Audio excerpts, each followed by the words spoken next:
Hello दोस्तों, मेरा नाम है नेहा। तो आज मैं आपको सावित्री और सत्यवान की अमर गाथा बताने वाली हूँ। तो बहुत पुरानी बात है।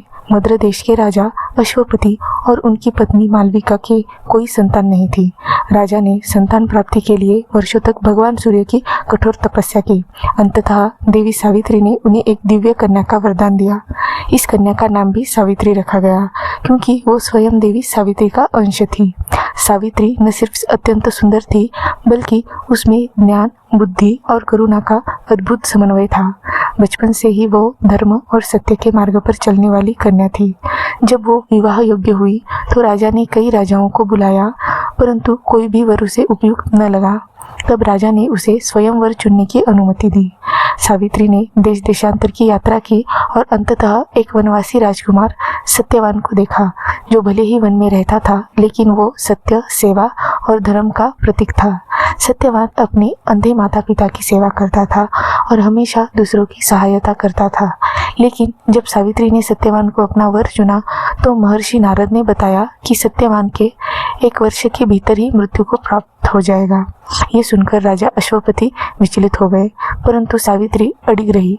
उसने कहा, मुझे एक ही बार वर चुनने का अधिकार था और मैंने उसे चुन लिया है। मैं अपने निश्चय से पीछे नहीं हटूंगी। सावित्री ने सत्यवान से विवाह कर लिया और अपनी ससुराल में वन में रहने लगी। वो अपनी सास ससुर की सेवा करती और हर दिन उपवास, पूजा और तपस्या में लगी रहती। 1 वर्ष बाद वो दिन आ गया। सावित्री को मालूम था कि ये दिन सत्यवान का अंतिम दिन है। उसने उपवास किया और भगवान से प्रार्थना करती रही। सत्यवान जंगल में लकड़ी काटने गया और सावित्री भी उसके साथ गई। थोड़ी देर में सत्यवान को चक्कर आने लगा। वो सावित्री की गोद में सर रखकर लेट गया और तभी उसका प्राण निकल गया। अचानक सावित्री ने देखा कि एक तेज प्रकाश में यमराज प्रकट हुए और सत्यवान की आत्मा लेकर चलने लगे। सावित्री उनके पीछे पीछे चलने लगी। यमराज ने कहा, सावित्री, अब सत्यवान का जीवन समाप्त हो चुका है, तुम लौट जाओ। सावित्री ने उत्तर दिया, जहाँ मेरे पति जाएंगे वहां तक मैं अवश्य जाऊंगी। पत्नी का धर्म है कि वो पति के साथ रहे, चाहे जीवन हो या मृत्यु। यमराज उसकी धर्म की बातें और भक्ति से प्रभावित हुए। उन्होंने कहा, तुम अत्यंत धर्मज्ञ हो, मांगो, मैं तुम्हें 3 वर देता हूँ, पर सत्यवान का जीवन मत मांगना। सावित्री ने पहला वर मांगा, मेरे अंधे ससुर को उनकी दृष्टि और राज्य पुनः मिले। उसने दूसरा वर मांगा, मेरे माता पिता को सौभाग्य और संतान का सुख बना रहे। और आगे वो तीसरा वर मांगती है कि मैं सत्यवान की पत्नी हूँ, मुझे 100 पुत्रों की माँ बनने का वर दो।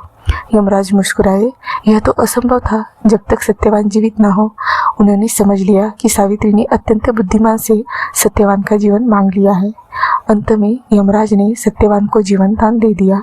सत्यवान उठ खड़ा हुआ, जैसे गहरी नींद से जागा हो। वो दोनों घर लौटे। सत्यवान के पिता की दृष्टि वापस आ गई। उन्हें फिर से उनका राज्य मिल गया था। सावित्री का धैर्य, भक्ति और प्रेम मृत्यु को भी पराजित कर गया।